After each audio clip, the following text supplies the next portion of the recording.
it looks kind of confusing at the outset, but if you go back to what you already know about the basics of how a battery works, the basic idea of separating the oxidation reaction from the reduction reaction is the same here.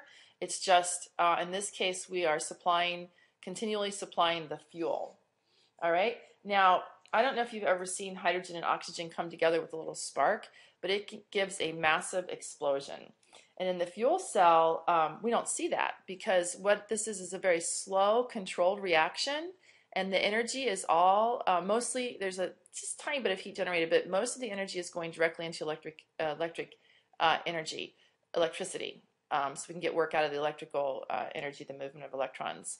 So this is a very, very efficient way of producing electricity. Remember, traditionally in a power plant, we would burn the fuel, and then we would use the heat to produce steam to drive a mechanical paddles that would move a generator that would then generate electricity. So we're taking out all those middle steps and going straight from the fuel to the electricity. It's much more efficient use of the fuel to get work.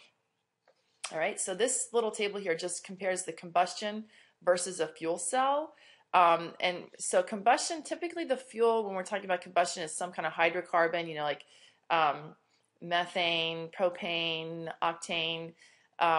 That's what we mean by hydrocarbon. Alcohols, ethanol is a popular fuel, methanol is a popular fuel. Hydrogen can be used directly as a fuel source as well. Wood, that type of thing, anything that's going to burn in air.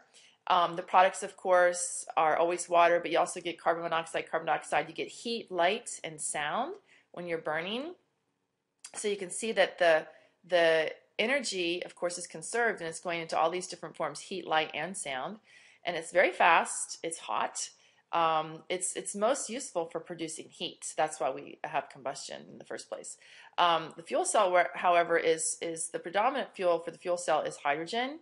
Of course, it's also natural gas and alcohols can be used in some fuel cells. But the oxidant, it burns in air, oxygen from the air, and what you get is water, electricity, and just a tiny bit of heat compared to the heat that's produced in a regular combustion. So it's a slower process. There's no flame. It's quiet. It's much higher efficiency, and it's most useful for generating electricity. Okay, so we still need combustion for producing heat, but we can use fuels also in the form of a fuel cell where we separate and control the redox reaction for generating electricity. All right, so that's the difference between fuel used as a combustion and fuel used in the fuel cell.